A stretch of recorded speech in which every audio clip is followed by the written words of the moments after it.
한국의 선거철이 시작이 됐습니다. 또한 미국도 대선이 시작이 됐죠. 한국과 미국의 선거에 대한 소식들이 모든 뉴스에 차고 넘치고 있습니다.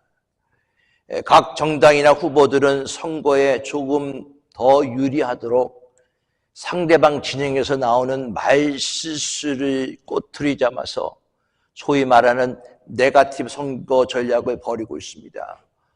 한 번의 말실수 때문에 4년 동안 준비한 선거가 다 망칠 수가 있다는 것이죠. 우리가 흔히 알고 있듯이 공든탑이 한순간에 무너지는 것도 말 한마디 때문에 그렇습니다. 사실 말실수는 누구나 다 자유로울 수가 없어요. 다 하고 있습니다. 저도 예외는 아니고요. 교회도 예외가 아닙니다.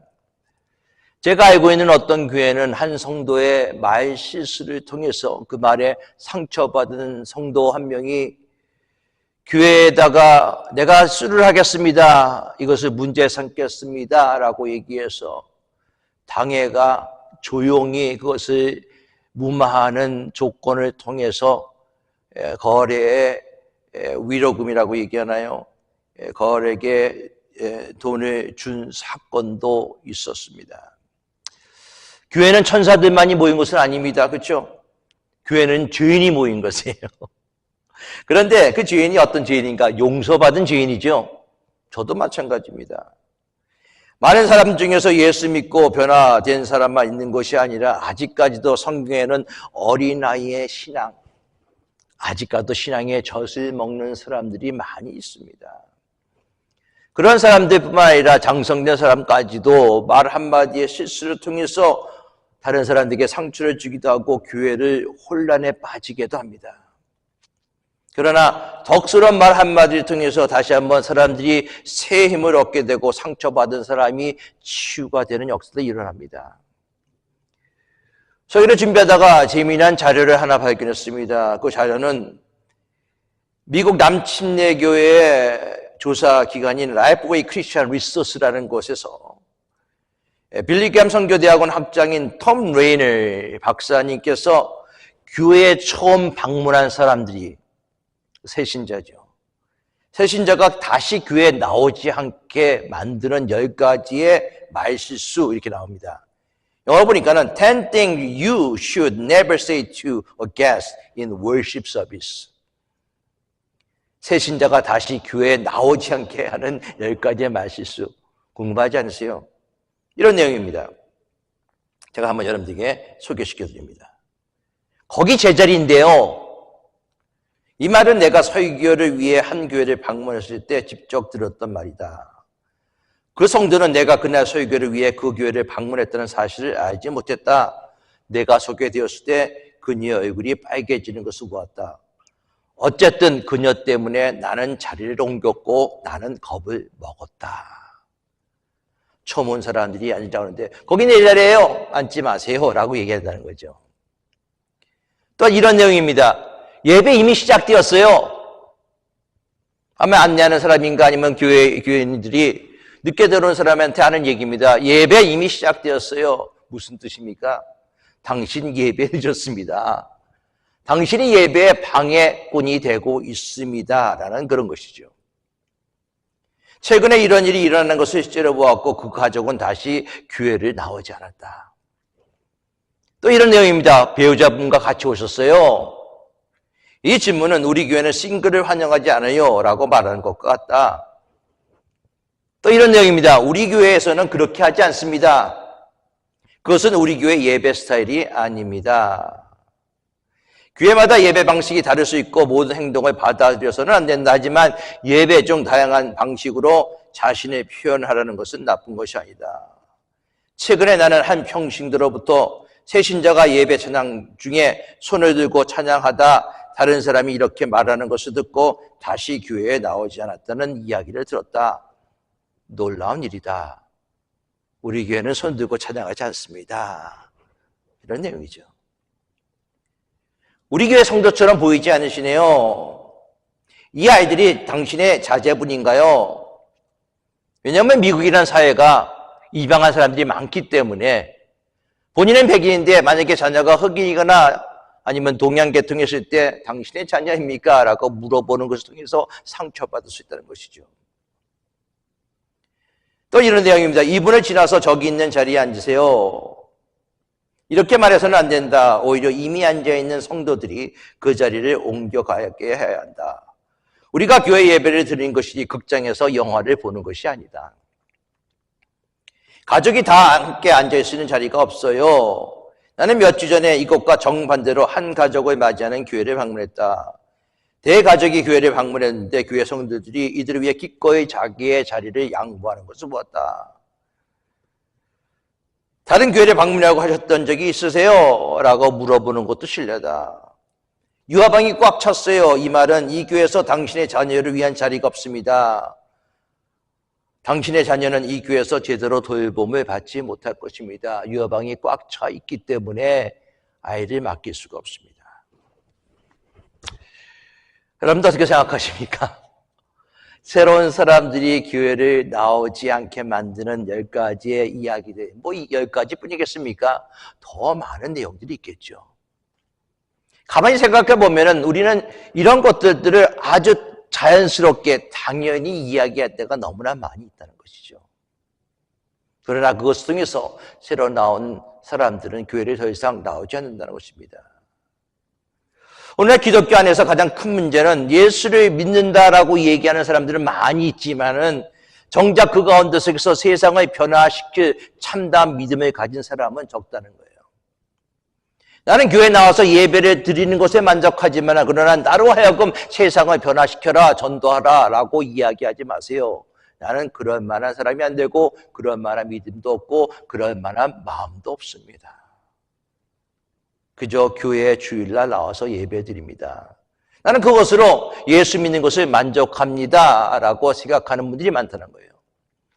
지난주에도 말씀드렸지만은 살아있는 믿음의 모습은 우리의 삶의 부분에서 예수 그리스도의 십자가가 우리에게 또한 주변의 사람들에게 어떻게 나타나는 것을 보여줄 수 있어야 된다는 것입니다.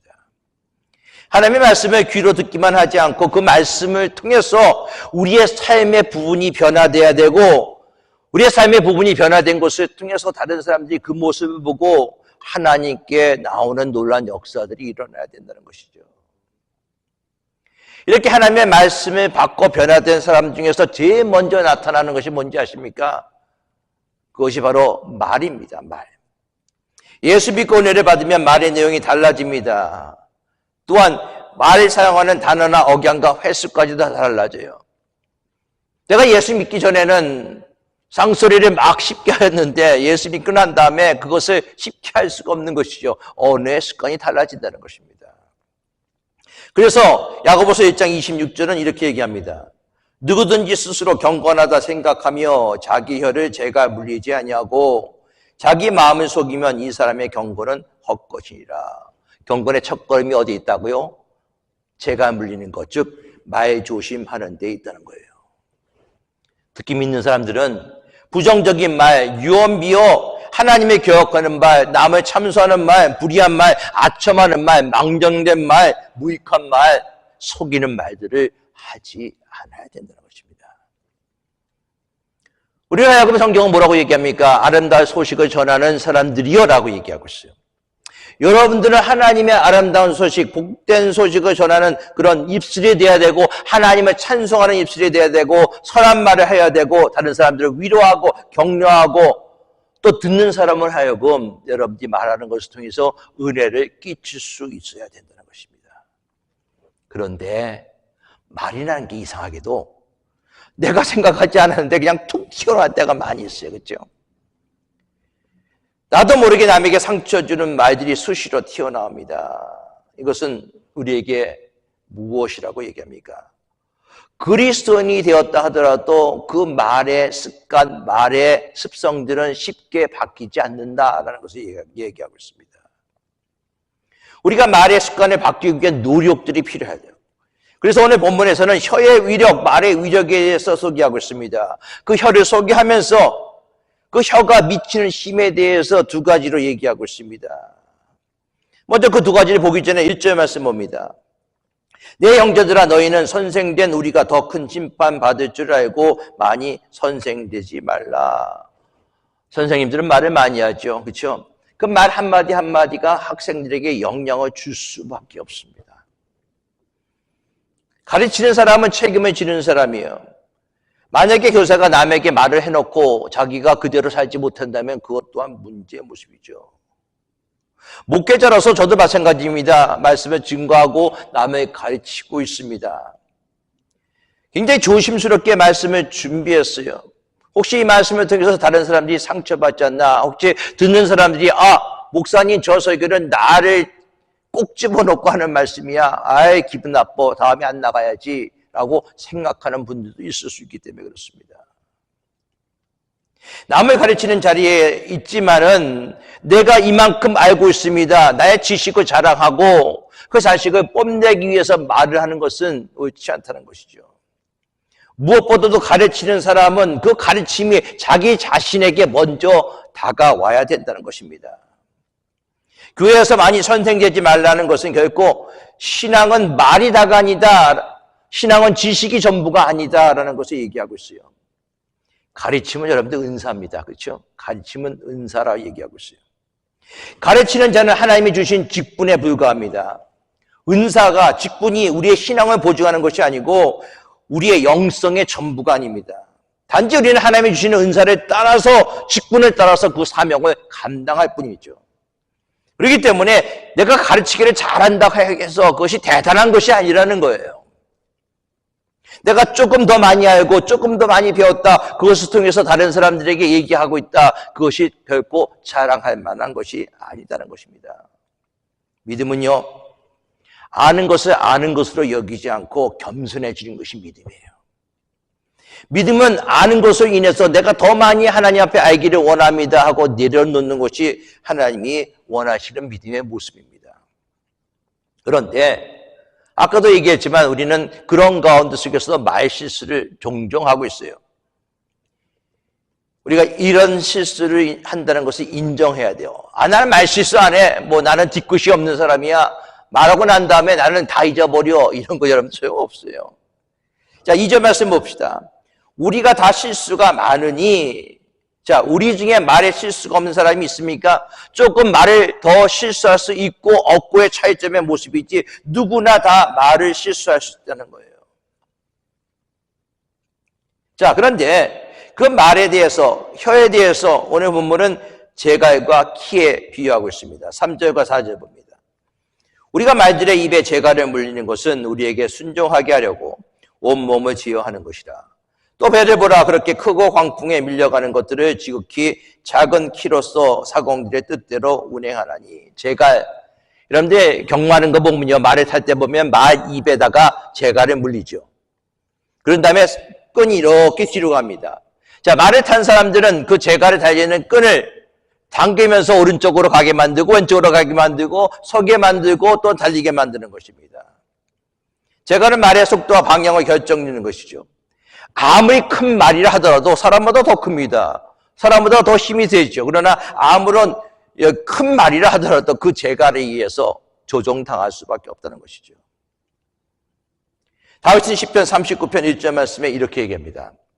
내가 말하기를 나의 행위를 조심하여 내 혀로 범죄치 아니하리니 악인이 내 앞에 있을 때 내가 내 입에 자갈을 먹이리라 했도다. 여러분들, 악인이 내 앞에 있을 때 그 악인에 대해서 어떻게 하기 쉽습니까? 욕하기 쉽는 거죠. 소리치기 쉽습니다. 그러나 악인이 앞에 있을 때 내가 말을 통해서 실수하지 않기를 원합니다 하면서 자기 입에 재갈을 먹인다라고 다윗은 얘기합니다. 다음에 혀에 대한 비유를 배의 키에 비유하고 있어요. 거대한 배가 움직이는 힘은 키에 있습니다.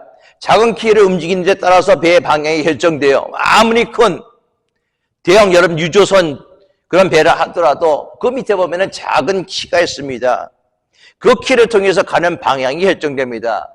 그렇기 때문에 여러분들 항해사는 그 키를 잘 여러분들이 조정할 필요가 있어요.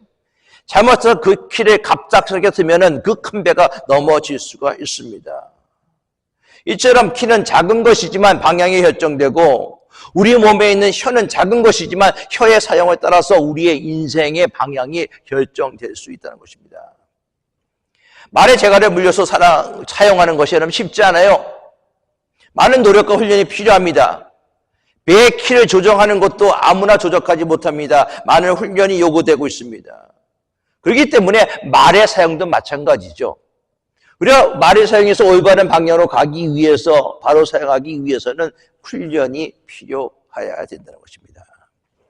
침묵할 때는 침묵하고 말할 때는 말할 수 있어야 된다는 것이죠. 그렇다고 우리 마음속에 부정적인 생각을 갖지 않는 마음이 있어야 됩니다. 분노의 마음이 있고 부정적인 마음이 있으면 내 입에서 부정적인 얘기가 튀어나올 수밖에 없어요. 남을 나보다 더 낮게 여기는 그런 마음이 바로 우리 안에 있을 때, 우리 공동체 안에 있을 때 하나님은 그 공동체를 축복해 주실 줄 믿습니다. 5절과 6절 말씀 봅니다.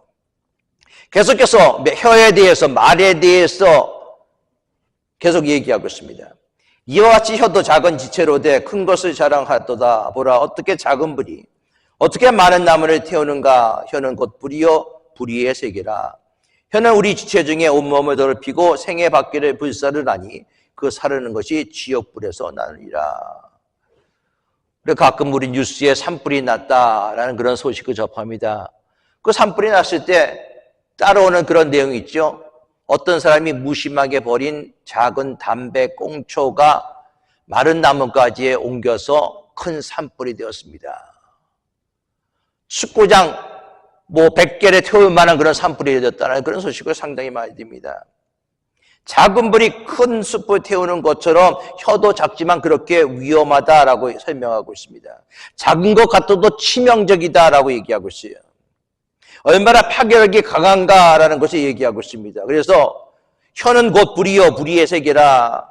혀는 우리 지체 중에 온몸을 더럽히고 삶의 수레바퀴를 불사르나니 그 사르는 것이 지옥불에서 나느니라. 잘못된 말을 통해서 그 사람의 어떤 그 말을 듣는 사람들의 삶을 망칠 수 있는 그런 놀라운 능력이 바로 혀의 말에 있다라고 얘기하고 있습니다.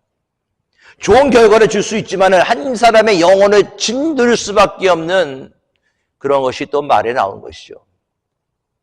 함부로 내뱉은 말, 그 부정적인 말을 통해서 그 사람의 삶을 파괴할 수 있는 엄청난 파괴력이 있다는 것입니다. 사자성어 중에서 촌철살인이라는 그런 단어가 있습니다. 촌철살인이 아마 여러분 들어보셨을 거예요. 이것은 자그마한 쇠붙이가 살인을 한다라는 그 뜻이지만 우리가 촌철살인이라고 얘기했을 때 보통 그런 뜻으로 사용하지 않고 내 말을 통해서 그 사람을 죽일 수 있다라는 내용이에요. 내 말을 통해서 그 사람을 살릴 수 있다라는 내용으로 촌철살인이라는 단어를 사자성어를 사용하고 있습니다. 즉 마치 지옥불에서 나오는 것 같다라고 얘기했던 오늘의 본문 말씀 통해서 바로 그 한마디를 통해서 그 사람의 삶을 망칠 수 있는 말이라는 것입니다. 그렇다면 그 말, 그 혀를 어떻게 간수할 수 있을 것인가? 오늘 야고보는 우리에게 이렇게 얘기합니다. 혀는 간수할 수 없다. 그것이 야고보가 얘기하는 거예요. 7절과 8절입니다. 여러 종류의 짐승과 새와 벌레와 바다의 생물은 다 사람이 깃들일 수 있고 길들여 왔거니와 혀는 능히 길들일 사람이 없나니 치지 아니하는 악이요 죽이는 독이 가득한 것이라.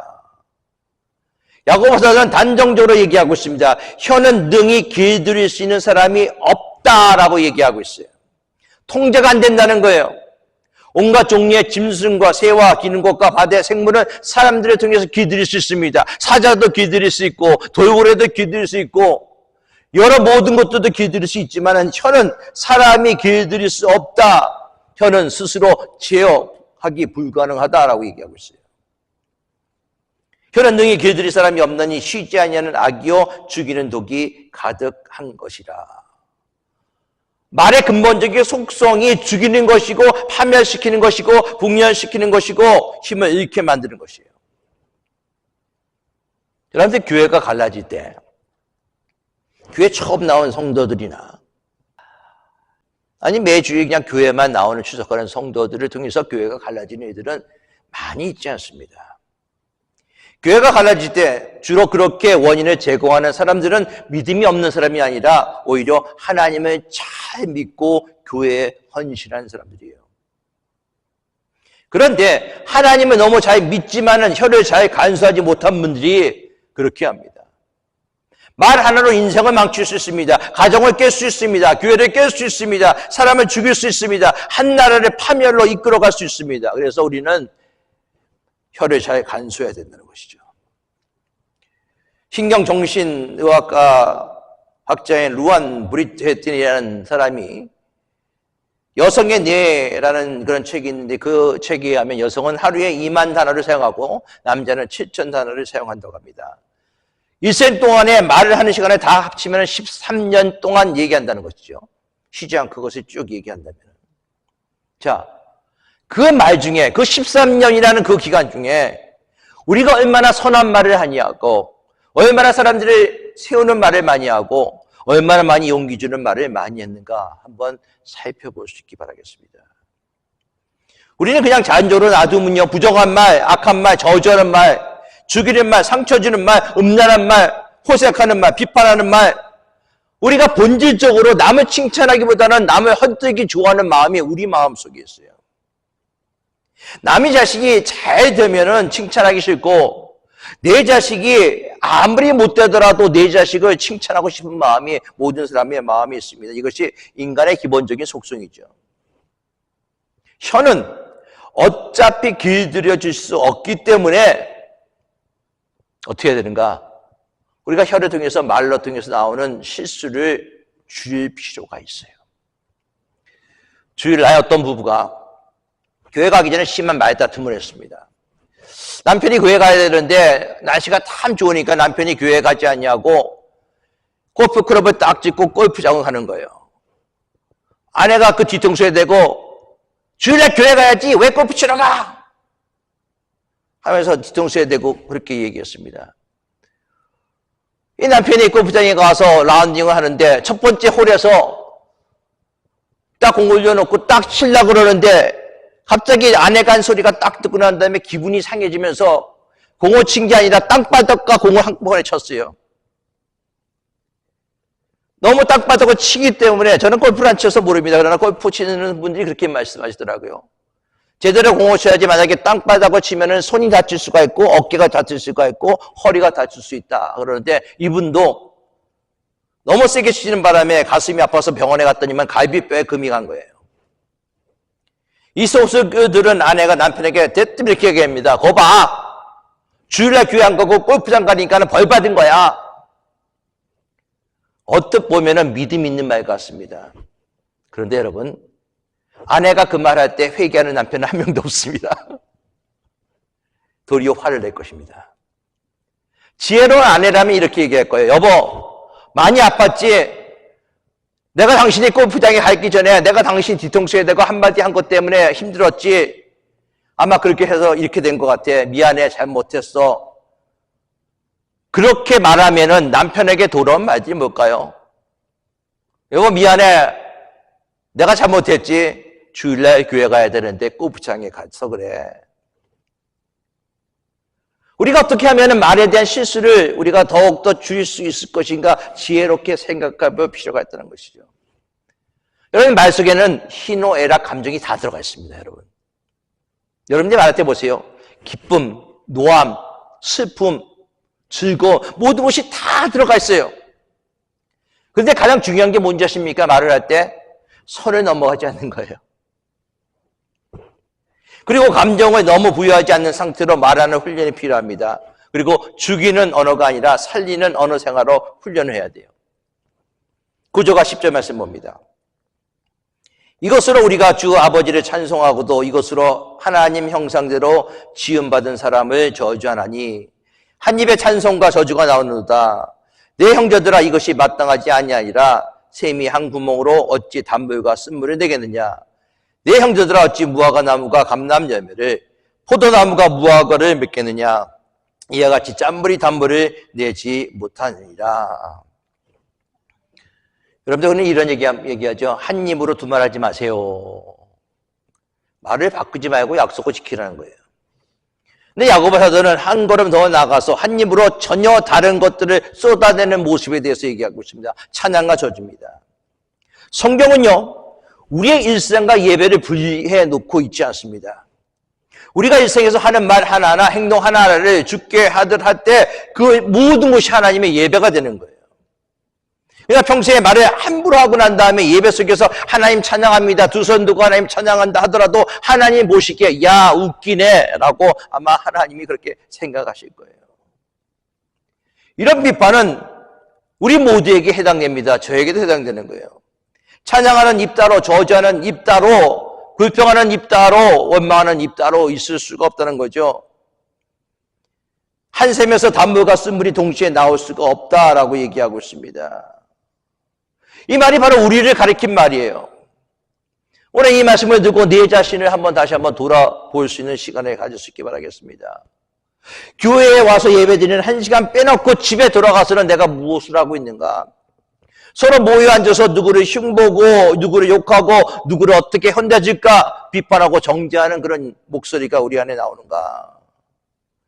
오늘 야고보 사도는 이렇게 얘기해요. 형제들아 이것이 마땅하지 아니하리라 라고 얘기하고 있습니다. 그러면 우리는 어떻게 해야 될까요? 우리의 혀를 제어할 수 없다라고 야고보는 얘기하고 있어요. 혀를 꽉 깨물까요? 안 되죠. 방법은 하나밖에 없어요.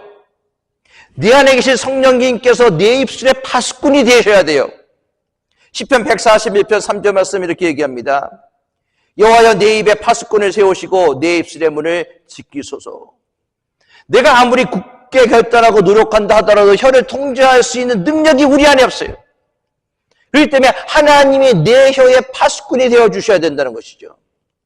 더 나아가서 혀를 제어할 수 있는 놀라운 사건이 성령 속에 나타나고 있습니다. 여러분들 그게 뭔지 아십니까? 바로 오순자 성령 강림 사건이에요.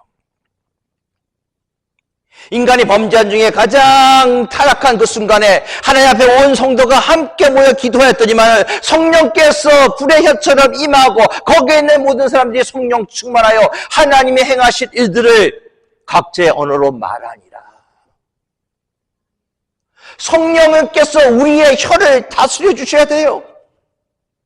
그래야지만 하나님이 기뻐하시는 그런 우리가 말을 할 수가 있다는 것입니다.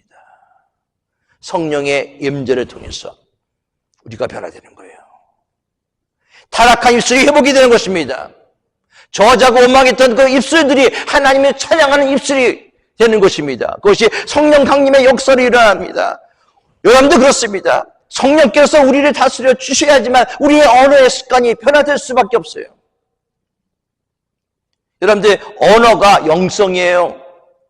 우리 입에 나오는 말이 우리의 영성을 드러냅니다. 우리가 하나님의 찬송할 때 성령은 우리 안에 강하게 역사하셔서 우리의 타락과 혀를 비로소 길들여 주실 수 있습니다. 그래서 아침에 일어나서 무슨 생각하십니까? 아이고 오늘 하루 또 시작됐네. 오늘 하루 죽겠다.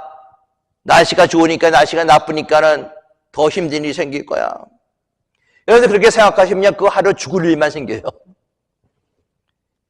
아침에 일어날 때 하나님 사랑합니다. 오늘 하루도 생명 연장시켜주셔서 감사합니다. 시작해 보십시오. 하루가 달라질 것입니다. 하루 종일 밝게 살 수 있을 것입니다. 긍정적인 말을 하는 것이 중요해요. 이것은 긍정적인 사고방식 이것이 아닙니다. 말의 모습이에요. 사랑하기 때문에 사랑한다고 말을 하지만 사랑한다라는 말을 할 때 사랑이 생길 수가 있습니다. 감사하기 때문에 감사합니다라고 얘기하지만 내가 감사한다라는 말을 할 때 감사할 것이 생긴다는 것이에요. 여러분 평소에 말이 많은 사람을 제어하고 평온하고 아무 일 없을 때 말에 실수하는 사람은 그렇게 많지 않습니다. 문제는 뭔지 아세요? 아까도 잠깐 말씀드렸지만 화가 날 때예요. 화가 날 때 내 마음에 분노가 생길 때 말을 통제할 수 있느냐 하는 것입니다. 내 마음속에 상처가 있고 분노가 들끓을 때 흥분되었을 때 올바른 말을 하기는 쉽지 않습니다. 대부분의 말에 실수를 하게끔 되어져 있어요. 그럴 때 내 마음을 다스리는 것이 우선입니다. 예수님께서 산상수훈에 이렇게 얘기합니다. 나는 너에게 이르노니 형제에게 노하는 자마다 심판을 받게 되고 형제에게 나가라 욕하는 자마다 공의에 잡히게 되고 미련한 놈이라는 자는 지옥불에 들어가게 되리라. 우리가 분노가 치미는 상황 속에 절제된 말, 통제된 말, 유순한 말, 한 단계 뒤로 물러나는 그런 지혜들이 우리에게 필요합니다. 잠언 15장 1절은 이렇게 얘기합니다. 유순한 대답은 분노를 시게 하여도 과격한 말은 노를 격동하니라. 고린도서 4장 6절에 사도 바울은 이렇게 얘기합니다. 너의 말을 항상 은혜 가운데서 소금으로 고르게 함과 같이 하라. 그리하면 각 사람에게 마땅히 대답할 것을 알리라. 에베소서 4장 29절 말씀입니다. 무릇 더러운 말은 너희 입 밖에도 내지 말고 오직 덕을 세우는 데 소용되는 대로 선한 말을 하여 듣는 자들에게 은혜를 끼치게 하라. 분노를 다스릴 줄 알아야 하지만 성숙한 사람이 될 수 있습니다. 내 마음에 상처가 있으면요, 분노가 일어나게 되면 절대로 올바른 대화가 할 수가 없습니다. 그 상처가 치유돼야 돼요. 분노가 풀어져야 됩니다. 그렇기 때문에 내가 말에 실수가 있다면 혹시 내 마음에 상처가 있는가, 그 사람에 대해서, 그 환경에 대해서 상처가 있는가 다시 한번 돌아볼 수 있기 바랍니다. 그리고 그것이 치유가 돼야 돼요. 하나님 앞에, 하나님, 나에게 상처가 있습니다. 이 상처를 하나님께서 치유시켜 주실 줄 믿습니다.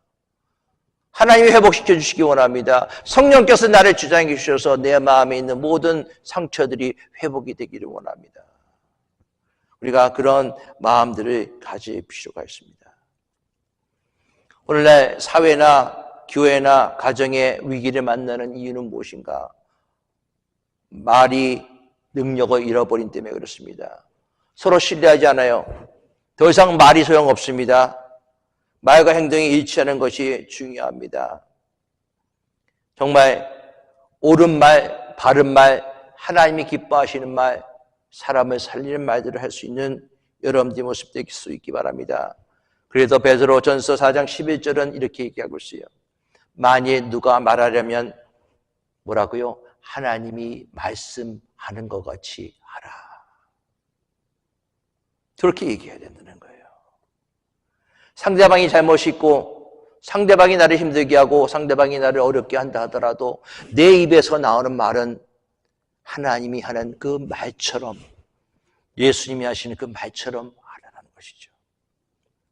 여러분, 지금 무슨 말을 하면서 살고 계십니까? 하늘의 말을 합니까? 땅의 말을 합니까? 칭찬하는 말을 합니까? 비난하는 말을 합니까? 감사하는 말을 합니까? 불평하는 말을 합니까? 찬양하는 말을 하고 계십니까? 우리의 혀의 파괴력이 상상을 초월할 만큼 크다는 사실을 먼저 알 수 있기 바라겠습니다. 그것을 알게 될 때 내가 하는 그 말 한마디 잠깐 생각하고 그리고 말할 수 있는 여유를 가질 수 있기 바라겠습니다. 그래서 하나님 앞에 우리가 이런 칭찬을 좀 들었으면 좋겠어요. 참 이쁘게 말한다. 사람들이 그렇게 얘기하는 거 종종 듣잖아요. 야, 쟤는 말을 해도 참 이쁘게 해. 물론 그것이 아침에 말이 될 수도 있어요. 그러나 모든 사람들이 야, 말을 하더라도 어떻게 이쁘게 하니? 우리에게 그렇게 얘기를 할 수 있어야 되고요. 더 나아가서 하나님께서 너 말 참 이쁘게 한다. 하나님의 칭찬을 받는 저와 여러분의 모습이 다 될 수 있기를 예수 그리스도의 이름으로 축원합니다. 기도하겠습니다.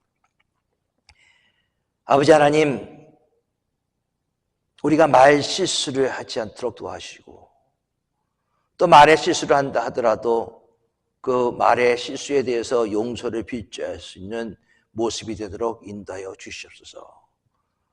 하나님이 기뻐하시는 말, 사람들을 살리는 말들이 또 하나님의 찬송하고 하나님께 영광 돌리는 말들이 우리 사랑하는 성도들의 삶 속에 나타나기를 간절히 원하오며 우리 주 예수 그리스도의 이름으로 기도드리옵나이다.